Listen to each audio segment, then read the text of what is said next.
Hey and welcome back. This might surprise you, but I actually watch a lot of videos on YouTube. I watch all kinds of videos, from family videos, how-tos, vlogs, days out, tutorials, anything. One thing that sticks out to me is when people do slow motion footage, and in my opinion they do it wrong. For a lot of people this won't really matter, but with cameras on phones getting better all the time, and with a little bit of knowledge, you too can make your slow motion footage buttery smooth. Now, how many of you, when you edit your slow motion footage, does it look like this? Jittery footage, like it's playing back and there's something missing.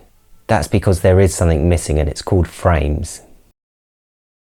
Today I will be sharing how to do slow motion the right way, and I will also be sharing the settings that I use on my Sony A6500 when I shoot slow motion. Most of you watching this will probably have your own YouTube channels, which probably means that you've dabbled a little bit in video editing. When it comes to video editing, and YouTube specifically, videos for YouTube play back best at 24 frames per second. Now, really quick lesson on frame rates, as there's so many other videos on YouTube that could explain this better than I can. Now, your camera or your phone will shoot at either 24, 25, 30, 50, 60, 120 and sometimes even 240 frames per second. This means that your video is made up of X number of frames per second. So if you take your footage that you've recorded at 24 frames per second and try and stretch this out on a 24 frames per second timeline, it won't work. Your video will play back choppy and not nice visually, as it will be missing frames and making it look choppy. I see a lot of people try and stretch this out way too much. So instead of having smooth slow motion footage like this,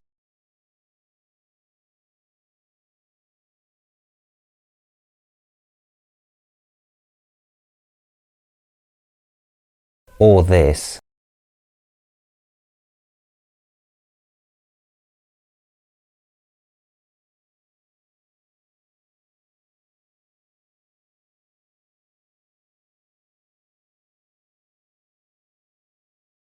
it ends up looking like this.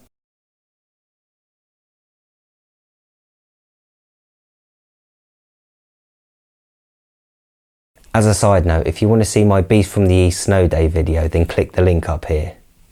There are actually rules depending on what your timeline is set to for the amount you can actually slow your footage down. This is all assuming that you're going to be editing on a 24 frames per second timeline. For 24 and 25 frames per second, don't slow this footage down. 30 frames per second you can slow down by up to 80%.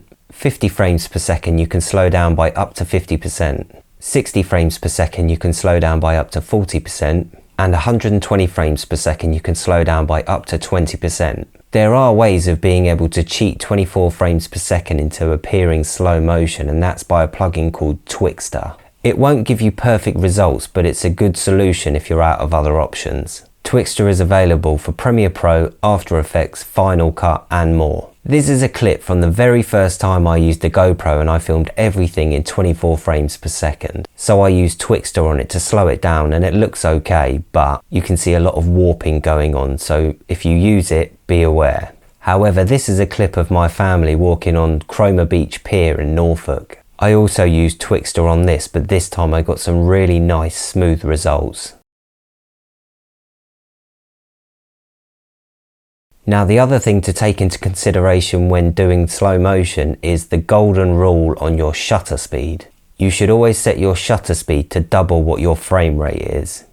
By setting your shutter speed to double your frame rates, this maintains natural movement and motion in your footage. If your shutter speed is too high, then your subjects will appear robotic, and if your shutter speed is too low, then your subjects will appear blurry. So just remember, double your frame rate and you'll be good to go. For 24 or 25 frames per second, your shutter speed should be 50. For 30 frames per second, your shutter speed should be 60. 50 frames per second, your shutter speed should be 100. 60 frames per second, your shutter speed should be 125.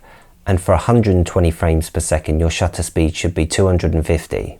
Now, whilst achieving that nice, smooth, slow motion footage is nice, it does come at a price. The higher your frame rate is, the lower the quality your footage is going to appear. So this is something else to think about when shooting slow motion footage. However, the results will vary depending on what camera you're using. Another thing I'd just like to point out though is that if your lens is capable of accepting an ND filter, then definitely get one and stick it on there. Now this is a must if you plan on shooting slow motion footage with your aperture wide open. The ND filters will help to reduce your exposure levels. I use a Tiffin variable ND filter, which I'll link to in the description below so that you can check it out and see which one I use. I know that some cameras actually have these built in. My Sony RX100 Mark IV has this built in as well, which is really handy. So now I will share with you the settings that I use on my Sony A6500 when I shoot slow motion footage. So I'm not going to get into the main camera settings, however these are the settings I use for when I shoot slow motion.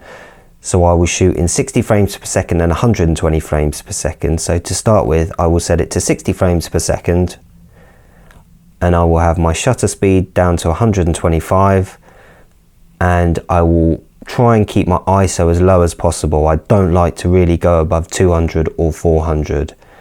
And this is where having a variable ND filter is going to help you reducing that exposure.